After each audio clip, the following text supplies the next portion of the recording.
You know I love Martha Stewart. You do. I do. Okay. And so, so the thing about Martha Stewart is she will have these things that she does really, really well. Mm-hmm. And then she kind of reinvents them and reintroduces them year after year after year. And I don't know that she does this now because she's kind of, living her best, selfie Instagram life. Mm-hmm. But every Christmas special, she reintroduces wreaths like they were something that was brand new. Right? Okay. So if you look at her first Christmas special, she's doing some things with wreaths. Then the next Christmas special, ooh, wreaths. Third Christmas special, wreaths. I think we have found our wreath. Then that is? Job hunting. Oh, yeah, that is a wreath. That is our wreath. It's an evergreen. Oh, look at you. Oh, yes, it's evergreen. Yeah, I just had a call actually from a past colleague who was re-entering the job search, or she's been in the job search for a while, and she was kind of wondering, because we are doing this, it is March already. This is late in the academic hiring season. And she was wondering, should I stick with where I'm at? Should I aggressively keep on looking? They're going to ask me to sign a contract. Do I sign a contract? Do I not sign a contract? And hope something comes on. So this is actually a really interesting time, I think, to start thinking about that idea of the academic hiring cycle and what comes up and what doesn't. And just recently, I actually saw some ads that were new. And I'm like, this is late in the year, but there's always a few institutions that are looking. Yeah, so timing, particularly if you are a graduate student who's in the final throes of your study. So you are working through your dissertation, you might be in the middle of data analysis, you might be in that phase of, finishing out your initial version. And you're trying to think through, when do I start the job market search? When do I start looking for a job? It becomes a lot about timing. Yes. A lot about timing. We've talked a lot about the job hunt here on, Not That Kind of Doctor. Look at me also segue into that. I'm Nick Hughesby. I'm an associate professor of elementary literacy education K-6 here at UNL. And I'm Guy Trainin, a professor here at UNL. And so here on Not That Kind of Doctor, we've talked a lot about the various pieces of it, but I don't necessarily know that we've focused in on the temporal kind of elements of it. And given that we're recording this in March, it'll probably come out closer to late April, May. That's a really good time for rising graduate students who are finishing out dissertation work to begin thinking about, in academic year 2024, 2025, what's that job market going to look like for them? Because you're going to have to balance out, that strategy, that notion of you need to finish your dissertation. Yeah, and there's a lot of work there. And there's a lot of work there, but there's also a lot of work with the job search. And so how do you balance that? And so that's kind of our topic for the day. And key to this is what you were talking about earlier, is understanding that higher education hiring cycle. And we're seeing, based upon how funding is changing, we're seeing some anomalies, right?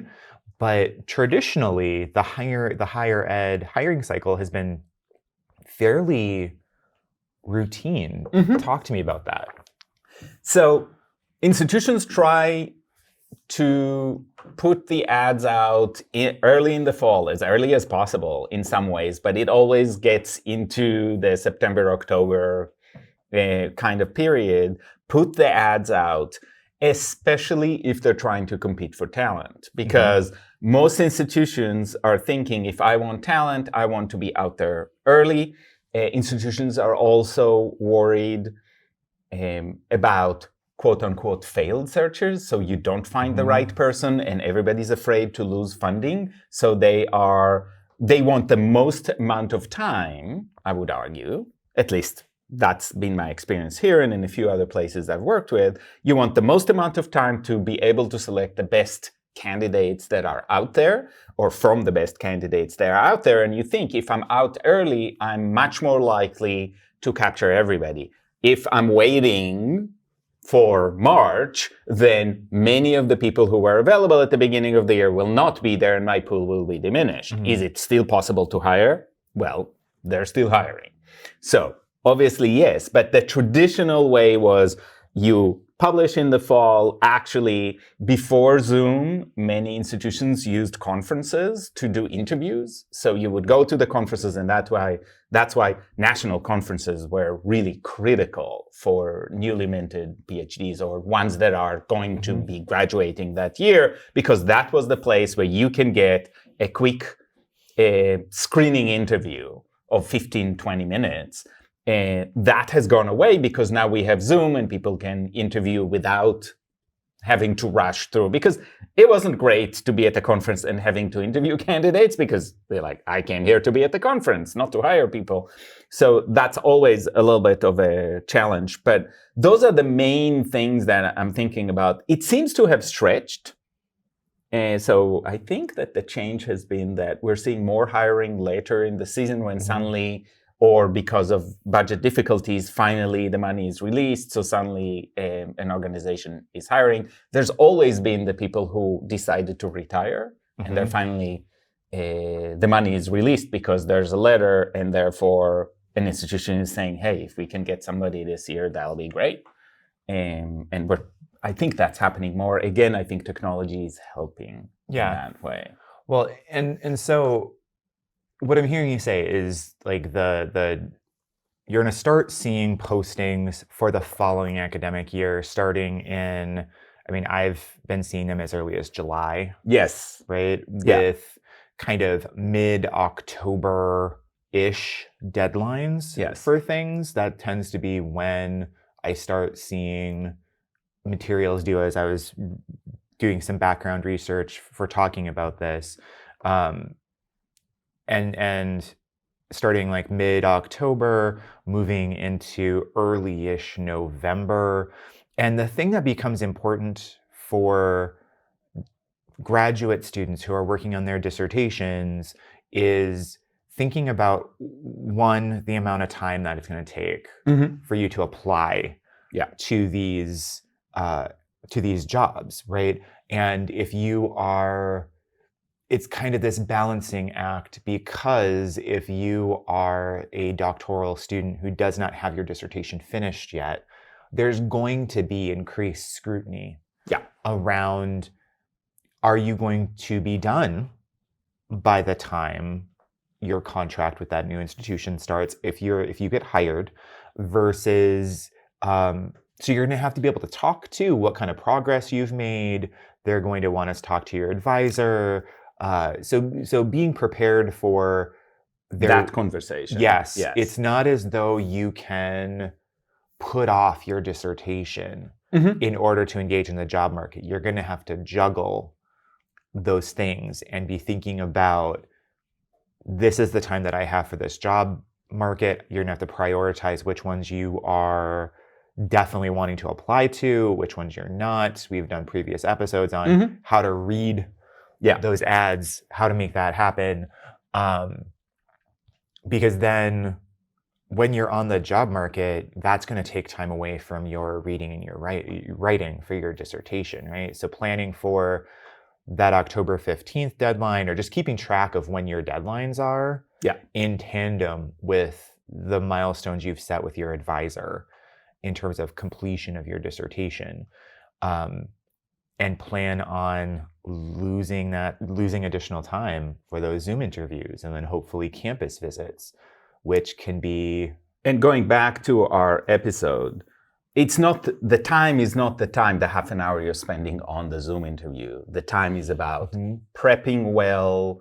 And I've worked with a few people in the recent few weeks actually on, here's how you need to read the ad, go and find out whatever you can about the program. You want to show up ready and knowledgeable. Otherwise, your odds go down significantly. They want to know that you know something about them, that you really want to come. All of these things take time and preparation, and that takes time away from what you're doing. I've spoken in the last in the last couple of months with graduate students who've said, I want to be almost done or done with the dissertation before I start applying, which I understand. So if you have that capacity, that is great, but that may create a financial valley where you stop being graduate students, so you're not getting that support, and you're not yet hired. So that's a fine decision, right? And sometimes from a family perspective, that works well,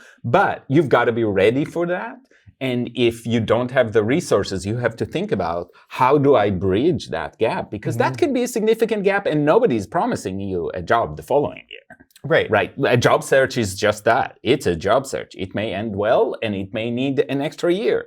So having a strategy as to what do you do in that meantime, if you're going to wait, that's something you need to think about. And if you can't wait, then you've got to plan how you space out enough time to do a good job search. I'm seeing too many graduate students right now waiting way too long. So I'm asking them, so you're almost done with the dissertation. What have you done with the job search? And they have this just look of fear in their eyes. It's like, job search? So the way to avoid this look, my recommendation would be, the year before you think you're going to go on the job market, start paying attention to what jobs get posted. Start paying attention to what the timing is.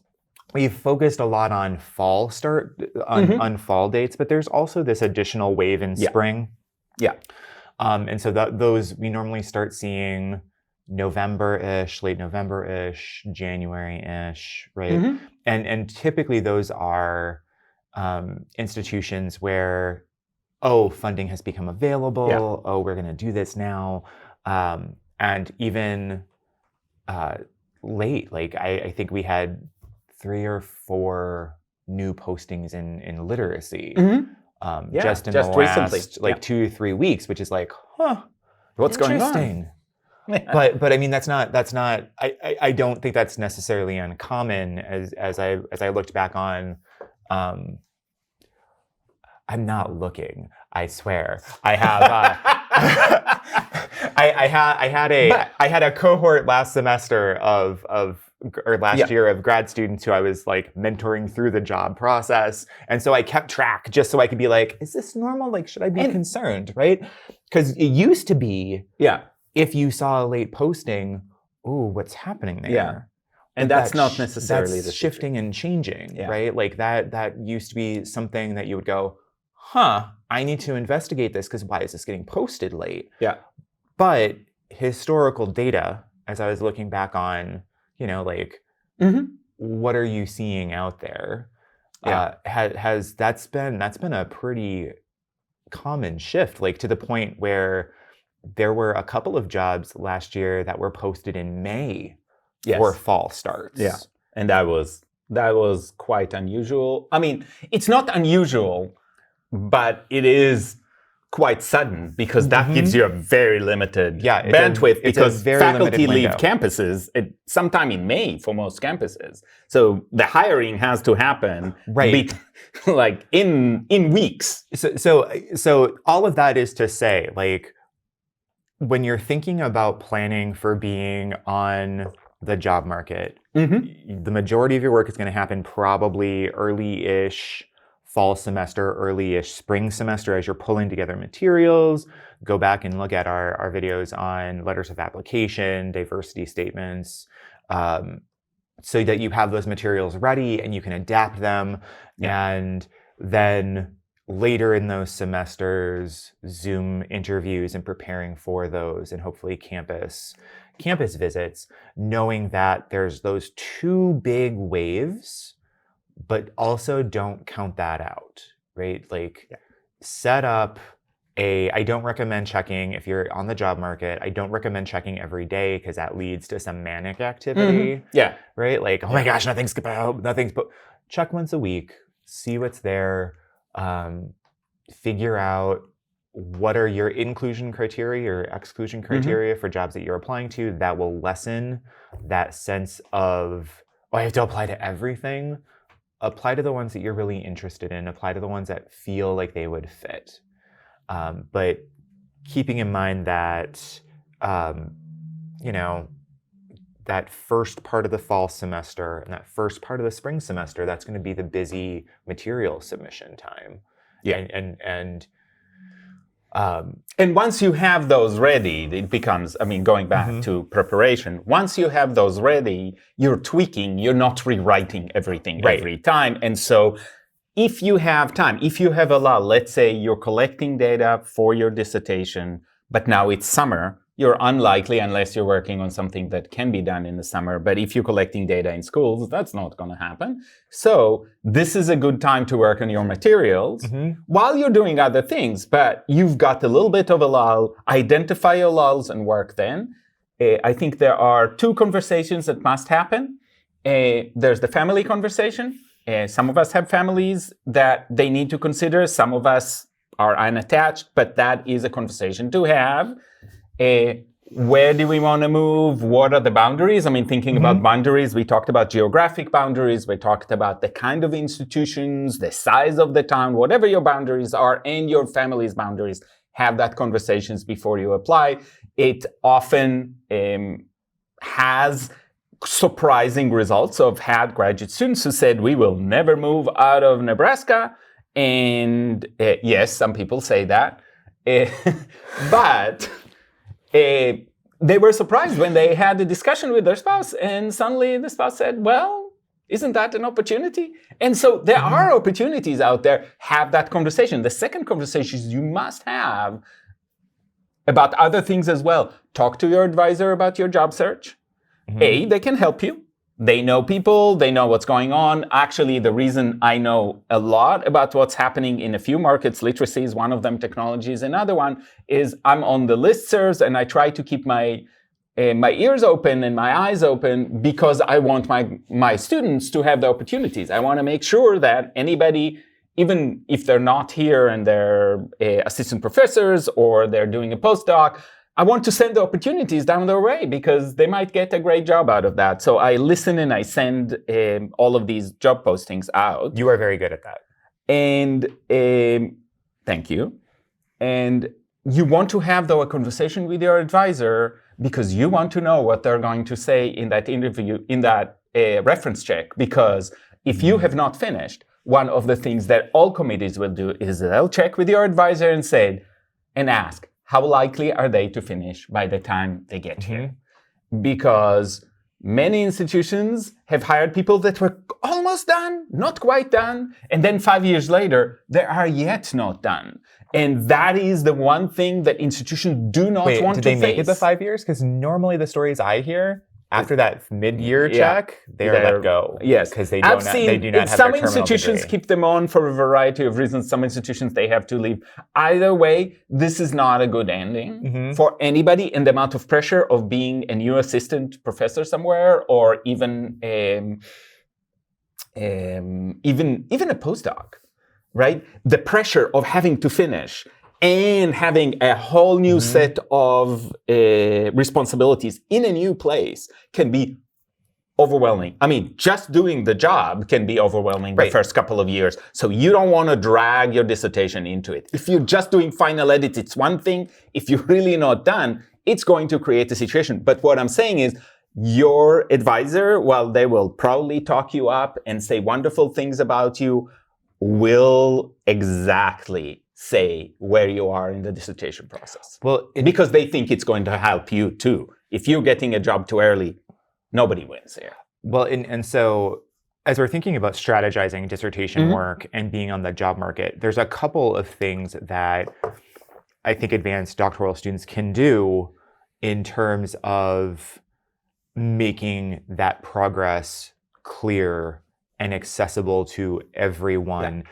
And a good portion of that is planning for your semester. Like you have to engage in laying out what blocks of time you're going to have available to do things. You're going to need to assign within those blocks of time actual action items versus like one does not simply cross off write dissertation on your to-do list, right? Like that you should doesn't not have that on your to-do list. No, that's that not shouldn't a do. happen. Like that's a long-term project. Yeah. So spending the time laying out week by week, month by month, how are you tackling this dissertation project? Yeah. Is it you're revising your literature review? Is it you're analyzing data? You're writing up? Like set solid, actionable goals for yourself and share that timeline with your advisor. Yes. So that you have an accountability buddy. Yes. And keeping in mind that plan may change, right? It is a plan. Yeah. But what that's going to help you do is it's going to help you see across your semester where your high intensity work is going to be, where your lower intensity work is going to be, knowing what you know about the job market, that wave in the beginning of the fall, that wave in the beginning of the spring. What kind of dissertation tasks can you plan around that time that are going to be lower intensity so that you can shift a little bit of that energy without dropping your dissertation entirely to be able to focus a little bit more in on that job market while also making progress. And I think that does a couple of different things when you present that plan with your advisor. Is it avoids the well, they're making progress. Yeah. Right? Like if I talk to an advisor for a candidate who's still working on their dissertation and they can only talk about that dissertation in the most general ways, that's a red flag to me. Yeah. And so just thinking about as a committee member or as a grad student, thinking about what hiring committees are looking at and talking about. Like, if you have a plan and you've kept your advisor abreast on that plan, oh, they have done this, here's what they have left. This still feels very doable within what they do, within what they're able to do, right?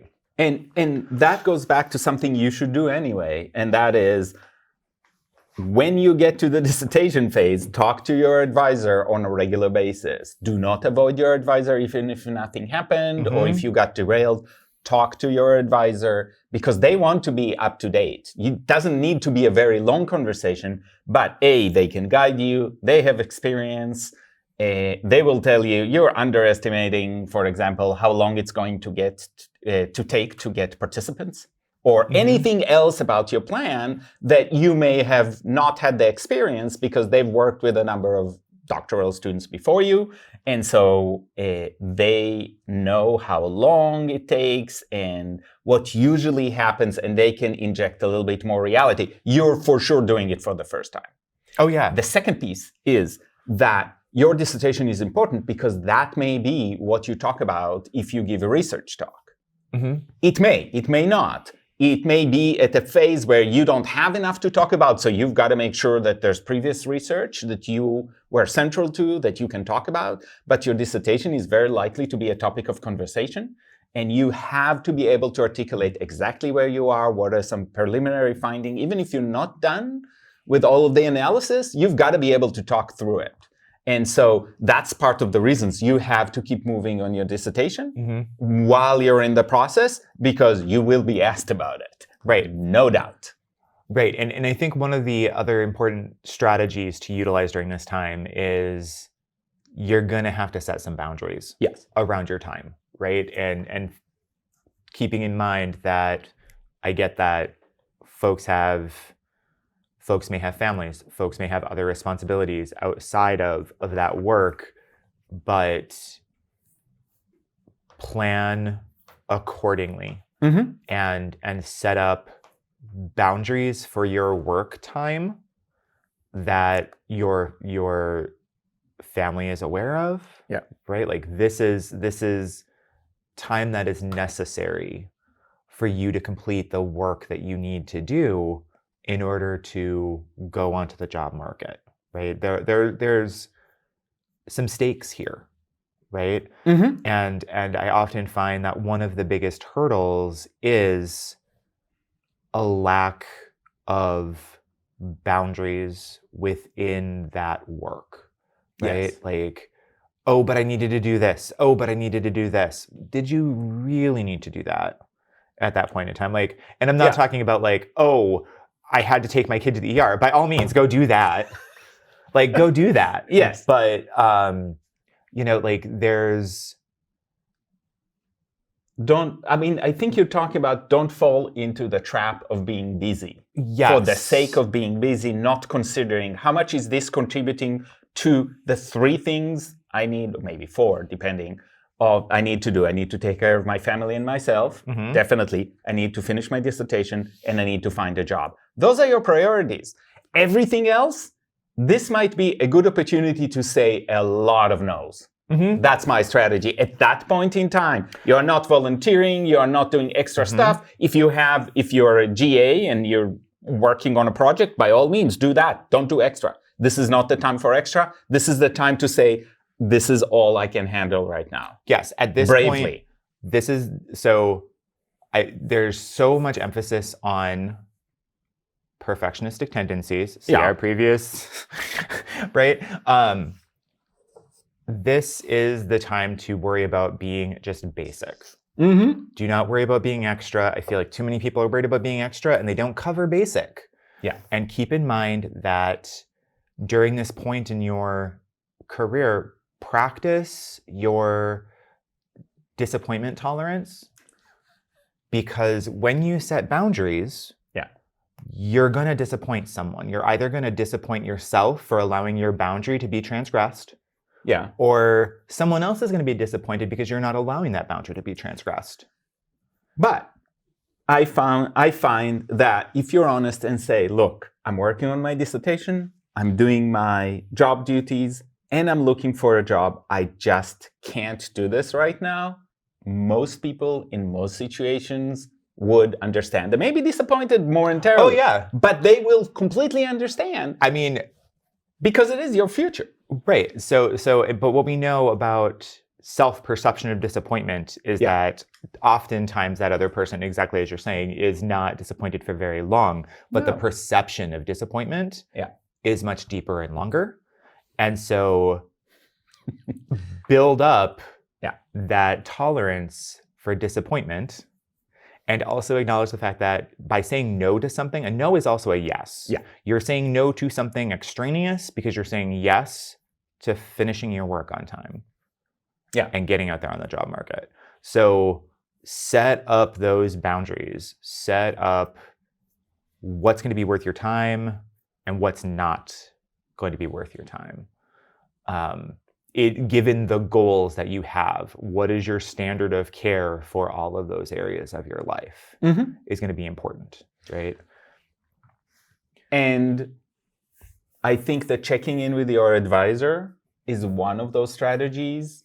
But you know your advisor, if that is not as helpful for that, find out whoever's going to be that accountability buddy that you can check in with and say, here's what I'm doing, but you've got to be honest about what you're doing. Here's the problem I'm encountering, or I'm just telling you this is going great. Whatever it is, you've got to have a person who will ask you the hard questions that will be really in your favor. You've got to have somebody who's solidly in your corner who will help you sort through that and ask do you really need to do that right now question. For me, especially as a young assistant professor, it was Sarah. We would have a breakfast and I would lay out everything you're doing and she would ask the hard questions and I would get defensive and then I would yeah, she's right. kind of moment. But you need that. And it's questions. It's not like you should not be doing this. You're not looking for advice as much as you're looking for a sounding board that asks the questions that you have to answer. Kind of like therapy, but not quite. So that's, in many ways, the person you need to identify in your life. And again, it could be your advisor, but it's not always. Right. And so find that person and check in with them more frequently than you usually do. All the volunteer work, all the service work, all of those things that we talked about as the things you need to have in place to apply for a job should have happened before. This is not the time to catch up. It reminds me of seniors in high school are suddenly remembering that they didn't volunteer enough. It's like, this is too late. Just enjoy what you have and revel in it. The last minute volunteer in October of your senior year is probably not going to get you enough, and it's going to drive you insane. So this is the same thing. It's too late. Should have happened. If it did happen, great. Plan in advance. But now focus on the things that you must do to finish and you must do to get the job. And everybody will recognize that at the last minute you added something. So just let that go. It's okay. Right. Like forward. Yeah. Forward momentum is important. And thinking through who's going to give you that actionable advice, right? Versus, oh, your dissertation is going to write itself. No, it does not. Dear viewer, it does not write itself. That is the worst writing advice ever. Yes. It writes itself. No, it doesn't. And it's going to feel painful at times. Yep. Yeah. Yeah. And that's okay. That's part of the process. And you're going to hate it. There are moments where you want to throw it away. That also happens to everybody. That's okay. Yep. So take the advice. And you know who in your life can be that person. And if you don't know anybody like that, go and find somebody. Email Guy. Email me. That is perfectly fine. Find somebody that can talk you through those moments. I have people that call me. Past students, past faculty who moved somewhere else, who still like, I need to hear another voice in my life.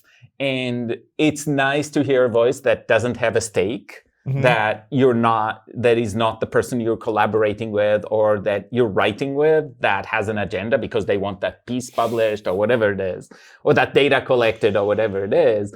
And so having a person or multiple people, right, in your life, as long as it's not confusing. Yeah. So those are tools. So what we're saying is when you think about tools and practices, you want to have your own timeline. You want to talk to your advisor, but we're really talking about people resources. Know who are the people, because this is a time that is, I would argue, emotionally and just from a workload perspective, it's a difficult time. And I think people are the most useful tools at this point. Well, but that's also what I go back to. I would keep two things in mind, right? Like to summarize that. Time is your most precious resource. And so you want to balance out, don't just talk about your dissertation, don't just talk about doing your dissertation, do your dissertation. Align the way that you spend your time with the goals that you have, right? Like that's the currency that you're paying in order to make progress on your goals. So be aware of that. And check in with people who are going to be respectful of that time while also pushing you forward, right? So like, I think those are the two big things if I'm caffeinated enough to be able to provide a synopsis. So last thing I think we should talk about, and we've hinted at this, I feel like you're much better at this than I am, is the leveraging networks and professional development without overextending, like conferences and going and talking with people, like networking, that kind of stuff. How do you do that as a grad student working in your dissertation without overextending yourself? So I think that I think that there are three opportunities, and some of them happen earlier. So definitely here at UNL, but quite a few campuses around the country have support for graduate students locally. So we have, for example, developing future faculty that starts actually before you're in the dissertation phase. And the idea is to create close connections with people in your field, both on campus and not your advisor, and in another campus. Right now for us, it's mostly Big Ten campuses, but it can also be anywhere. And the idea is to create those personal networks where somebody actually from outside the institution knows you well. So what I'm saying is to graduate student is first use whatever's available locally and is supported, because part of the deal of having to go to conferences and everything else is you've got to pay for it. And if there's a mechanism inside your institution, and especially research heavy institutions have supports for that because they want to send people out, they want to see more research happen.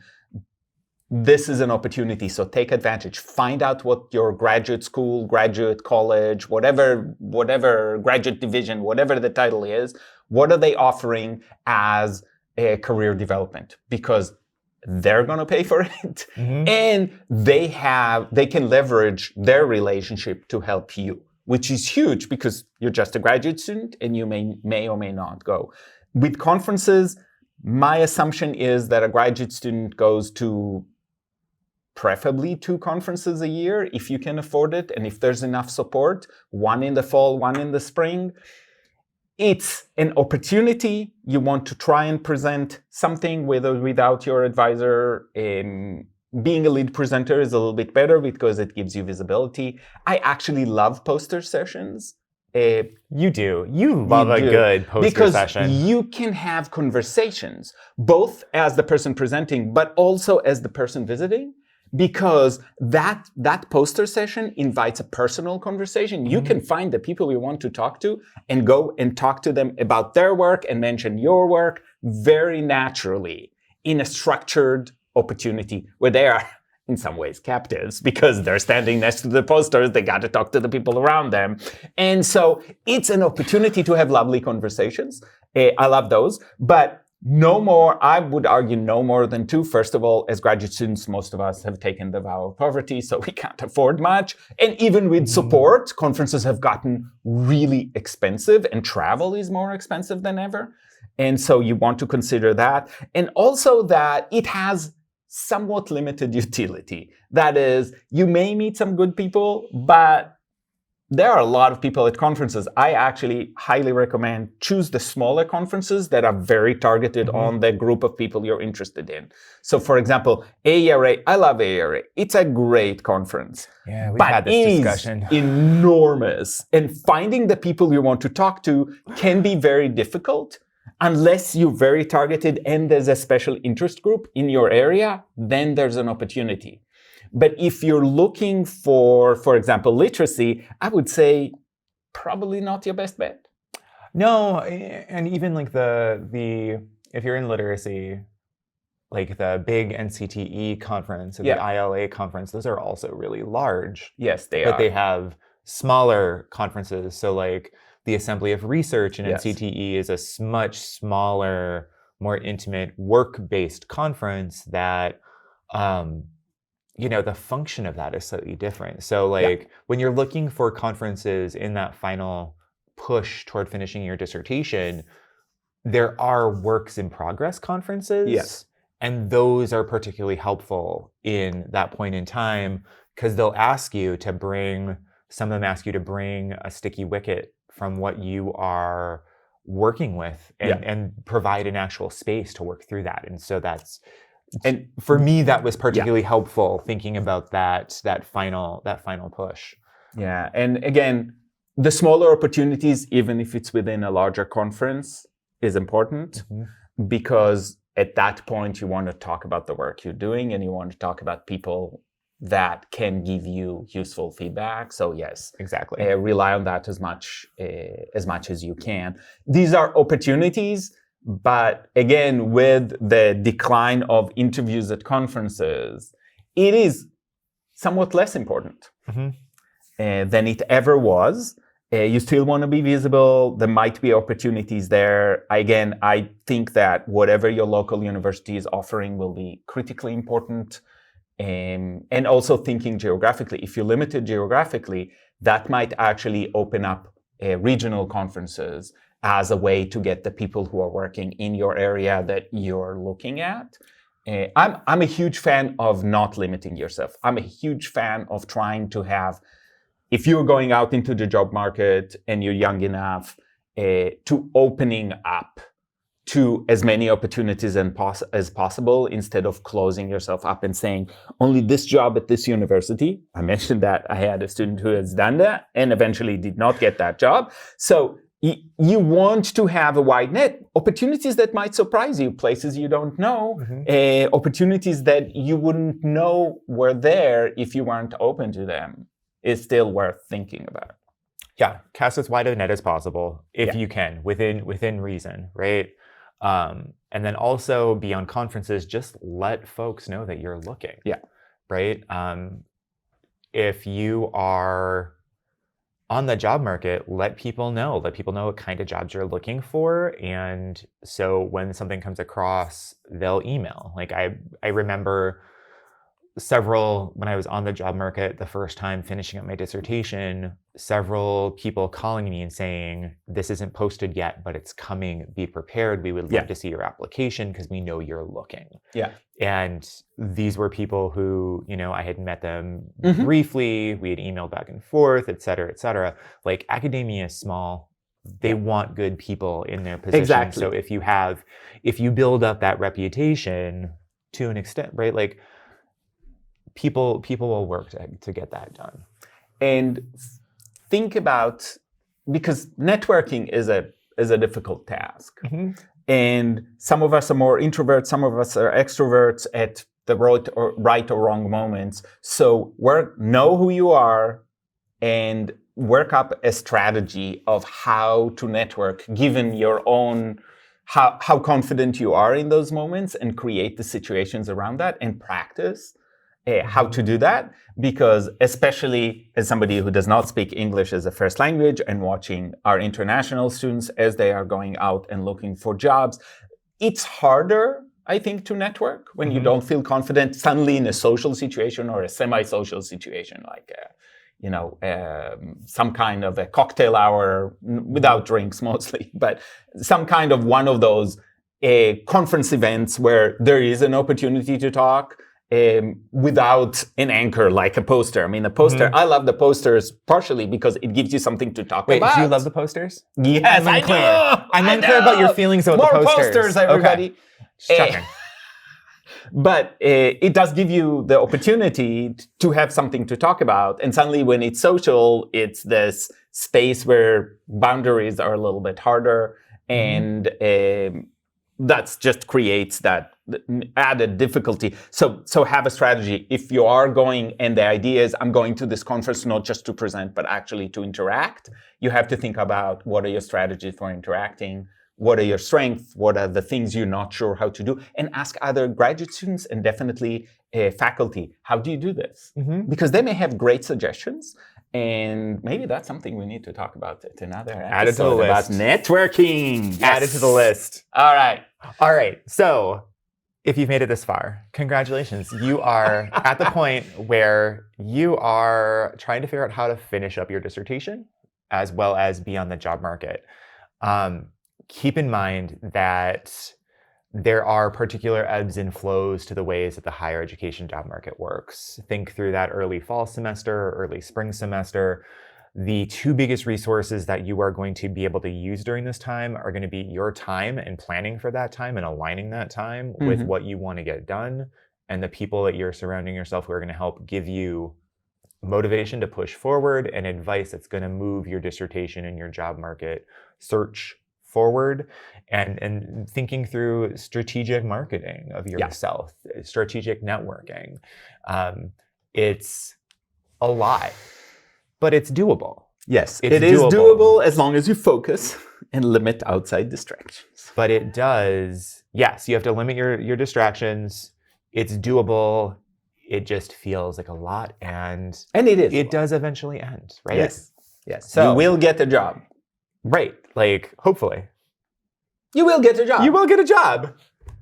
Maybe not doing that. No. I mean, get a job. Right. Like, and we can talk about settling another time. But thinking about that job market, it is doable, but it comes down to strategy. You don't want to get overwhelmed. You want to feel like you're in control as much as you can be of that process. That's also part of what's going to keep you not losing your mind during a time where it's going to feel like there is a lot of ambiguity. There are a lot of things at play. So hopefully that has inspired you as you think about moving into your job search. But that's just random advice because we're not that kind of doctor. Although I don't know that kind of doctor. We are that kind of doctor. We are this kind of doctor. Yes, we are. I'm trying to think through what a doctor would say. Exercise, get some exercise in while you're also doing this. Yeah. But happy job hunting.